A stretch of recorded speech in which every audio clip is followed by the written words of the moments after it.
अदाकार राजकुमार की भारतीय फ़िल्म इंडस्ट्री में एक ख़ास पहचान है। उनका डायलॉग डिलीवरी का एक अलग ही अंदाज़ होता था। जब वो जानी कहकर डायलॉग डिलीवरी करते थे, तो लोगों को बहुत पसंद आते थे। दरअसल राजकुमार के बारे में एक और भी किस्सा मशहूर है कि वो हर बात हर वो बात कह देते थे जो वो दिल से महसूस करते थे। वो कोई भी बात अपनी जो है दिल में नहीं छुपा कर रखते थे। जैसा वो फ़ील करते थे सामने वाले इंसान के लिए, वही वो कह देते थे। उनके बारे में बॉलीवुड में ऐसे बहुत सारे किस्से मशहूर हैं जब वो अपने दिल की बात अपनी जुबान पर लाने से बिल्कुल नहीं झिझकते थे, लेकिन सामने वाले इंसान को काफ़ी बुरा भी लग जाता था। काफ़ी हेजिटेशन भी महसूस होती थी सामने वाले को और काफ़ी एम्बैरेसमेंट भी फ़ील होती थी। एक ऐसा ही किस्सा हम आपको बताएँगे जो जुड़ा है 1980 के दशक का। इस दशक में एक अवार्ड शो हो रहा था और उस अवार्ड शो में अदाकार राजकुमार और अमिताभ बच्चन भी पहुँचे हुए थे।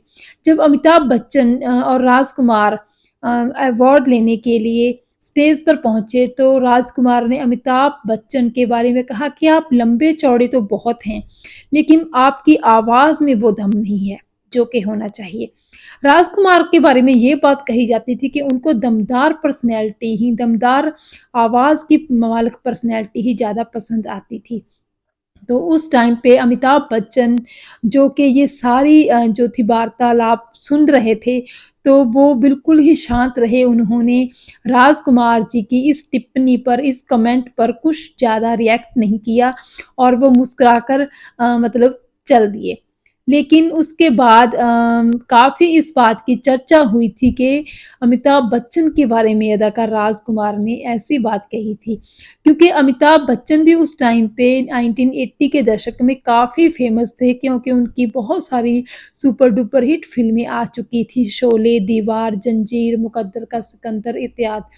सो एक बड़े स्टार तो अमिताभ बच्चन थे ही और उनके बारे में राजकुमार जी ने ऐसी बात कही, तो लोगों ने तो बातें करनी ही थी। बहरहाल अमिताभ बच्चन जी ने इस बात के बारे में बिल्कुल ज़्यादा रिएक्ट नहीं किया था, लेकिन ये तो सभी जानते ही थे कि राजकुमार जी का जो स्वभाव भी ऐसा था कि वो जो भी बात होती थी अपने दिल में वो छुपा कर नहीं रखते थे, वो सबके सामने कह देते थे। उनके दिल में जो होता था वो जुबान पर आ ही जाता था। तो ये एक किस्सा था जो हमने आपको राजकुमार और अमिताभ बच्चन के बारे में बताया।